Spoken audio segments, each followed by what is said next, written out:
Yes, reading is my biggest passion. It's my biggest hobby. It is what takes up the most time in my life aside from work and family obligations.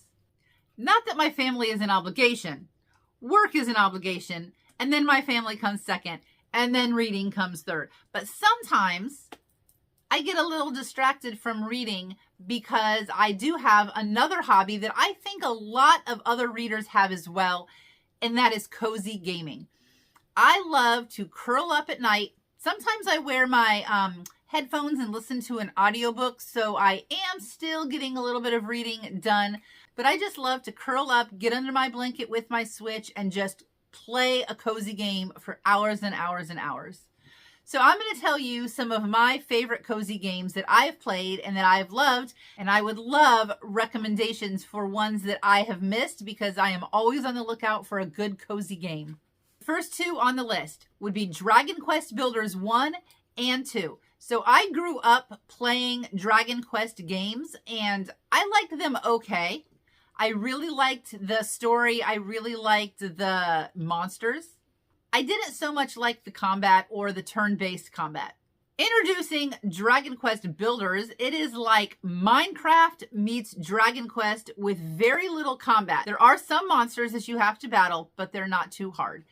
What I really liked about this is that you get blueprints for building. So you get a blueprint for what you have to build. You have to go out and collect all of the supplies from these different biomes and build these extravagant buildings to move on to the next biome.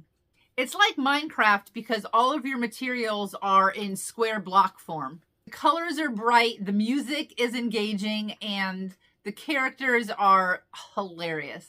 I don't know if they will make a Dragon Quest Builders 3, but I'm crossing my fingers that it is in my future. The next, of course, is Stardew Valley. This is sort of like Harvest Moon, if you ever grew up playing Harvest Moon. It is a farming game where you get to build relationships with other people in the village. It's very pixelated. It has that retro feel. And I absolutely love the soundtrack for Stardew Valley. In fact, when I bought the game for PlayStation years ago, it came with a CD of the soundtrack. And unfortunately, I traded in my car and did not take the CD out of the CD player. And I was very sad about that. I play these games on my Switch, but I do know that Stardew Valley is available on PlayStation and also a pocket version on your mobile phone. I think it's available in the Apple Arcade as well.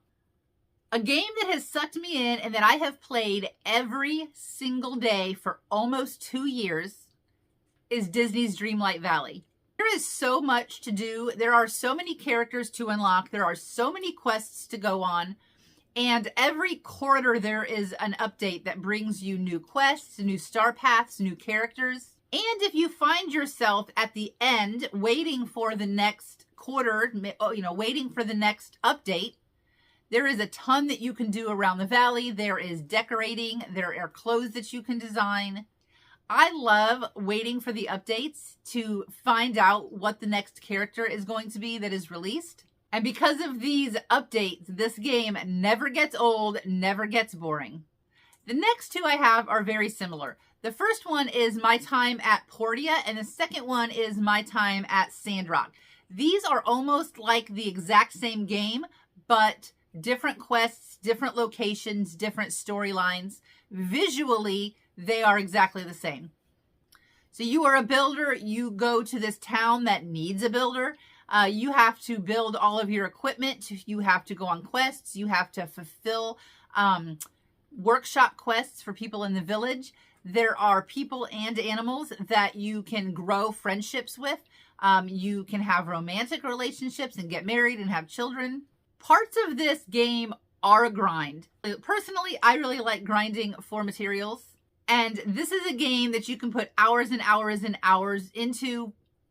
Personally, I like to play it until the credits roll, but you can play it past the credits. They are running a Kickstarter campaign for a third one called My Time in Evershine.